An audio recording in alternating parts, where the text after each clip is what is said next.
Bu üçlü kostyum da 39 manatdır. Nəinki bu üçlü? İndi mən sizə üçlü kostyumlar göstərəcəm. Hamısı 39 manatdır. Yuxarıya da bir dənə nəzər yetirin. Hamısı 70 manata olanı da, 60 manata olanı da. Bax, üçlü kostyum. Xanımlar indi cins şalvarın üstündən jiletkasını geyinirlər. Pencəni bəgi şalvarın üstündən qəşəng geyinirlər. Bax, bu da üçlüdür. Jiletkası, şalvarı, pencəyi. Bu da üçlü formadadır. Bax, görsən. Bu da 39 manatdır. Hamısı Sumqayıtdan çəkirəm hamısını. Baxın, xanımlar, mavi rəngi.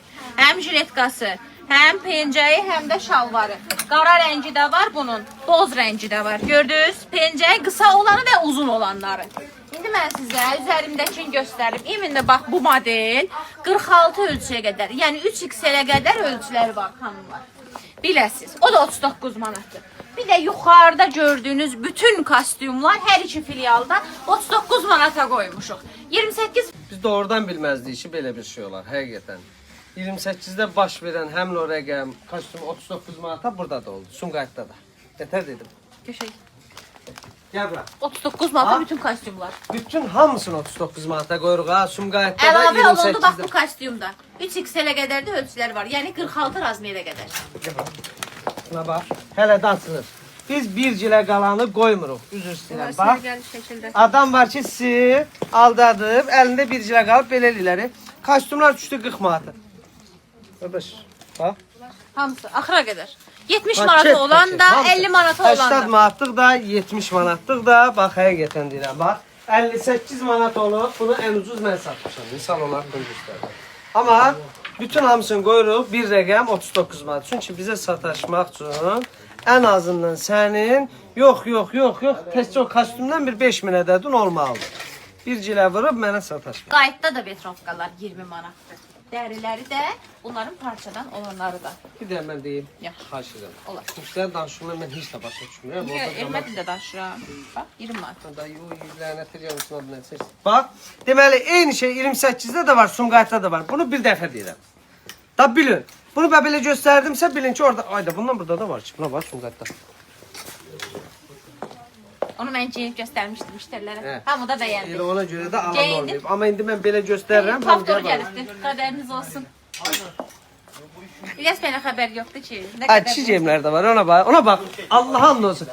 Bax görürsüz, gözəllik kişinin paltarında da bilinir. Ha, bax. Onlara baxın, bunlara baxın. O kişi paltarına baxın, buna baxın. Ha, bu qadın. Kostyumlar da 39 manat, hə? 3XL-ə qədər də ölçülər var. Xanım üçündür bu qəşəng. Bilmem, deyirəm kişilərin gözəl paltarına bax. Bir də bunların içinə bax. Bundan artıq nə indirək? 20 manata qoydum. Hə. Nə? Gəlin sizi gözləyir, mikrofkalar. Sumqayıtda niyə yoxdur endirim? Niyə yoxdur ki? Kostyumlar boydan boya axıra qədər hamısı 39 manata. 58 manata olanı da, 70 manata olanı da. Məsələn bu 46 ölçüyə qədərdir. Tam 3XL-ə qədər. Qısa pencəkli olanlar da var, uzun pencəkli olanları da var. Sumqayıtda option bütün kostyumlar cəmi 39 manata. Gəlirsən bura. Elə bil uşağı qoymusan qabağıma nağıl danış. 39 manat. Yumuşaq şəkildə danışam, niyə qışqır-qışqır danışmışım? Orada hamısı Şimdi izah böyük adam, edirəm. uşaq da heç Müştərilər məni başa düşür əsas. Biləm, 39 manata. Bütün kostyumlar. Sumqayıtda da 28. Kostyumlar 39 manata düşdü. Hansı 70-80 manata gördükləriniz. Fakt bu dəqiqə. Mən satdığım kostyumlar bütün səhifələrdə, bütün ölçü üzrə hamıda var. Özümüzdən Amerika kəşf eləmirik. Bax, Sadəcə bizdə qiymət fərqi var. bax, şalvarlı. Bəli, 39 manat. 39 manata. Kostyumlar. Sumqayıtda da 28 filialında. Bir də bir şey deyim, nə olar dayı? Bir şey paylaşanda bilin ki, haqqı bax yoruluram da nə olar? Bax bir dəfə deyirəm, bunu bir dəfəlik bilin. Nə paylaşıramsa 28-də də var Sumqayıtda. Sumqayıtda da var. Bax misal 39 manata qoymuşam ha kostyumları. İndi gəlmişəm təzədən Sumqayıtda da çəkirəm. Yol 2 saata gəlib çıxıram bura. Bax görsən, bax buna bax. Hamısı 39 manat. Fakt 70-80 manatlıq mallar. Çünki əvvəlki mallardan daha əsər əlamət yoxdur. Buna bax. Buraları göstər. Hər şey trend geyimlər. o modernlaşdırmışam. Ücə daha trenddə nə varsa onu gətirirəm. Rəqabət edirəm. Həqiqətən deyirəm. Bax fidanı da ölmüşük. Bax nəyə istəyirsiniz andısə. Məndə eyni mallar. Yazın da ölmüşük. Hamısı var. Trenddə olan bütün geyimlərdən var. 28-də gördünüz. Siz ayıb olmun, ayıb olur. Sən qız xeylalsan, mən olmaz. Nə əlaqəsi var? Bax görürsünüz. Sonra da deyirsiniz ki, İlyas pis danışır ondan. Bu neysə. Bax kişi geyimlərimiz 20 yanvarda da var, Sumqayıtda da var. 28-də də var. Amma nədir bizdə qiymət fərqi var.